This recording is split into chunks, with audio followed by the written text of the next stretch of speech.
میں آج اپنے پاکستانیوں کو، اپنے کارکنوں کو، سب کو، آج ہم غائبانہ نماز جنازہ پڑھ رہے ہیں مغرب کے بعد یہاں زمان پاک میں.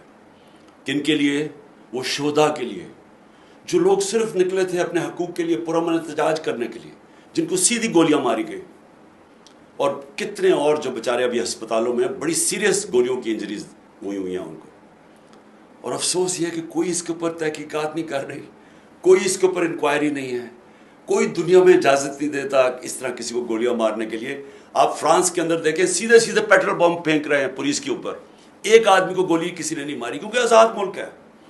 غلاموں سے یہ ہوتا ہے. جنرل ڈائر نے یہ کیا تھا، پرامن احتجاج ہو رہا ہے ان کے اوپر گولیاں چلا دی کیونکہ وہ ہمارے آقا تھے، ہم ان کے غلام تھے. تو ہم نے اپنے شہداء کے لیے سب نے آج یہاں جمع ہونا ہے مغرب کے بعد، اور ان کا غائبانہ نماز جنازہ پڑھنی ہے.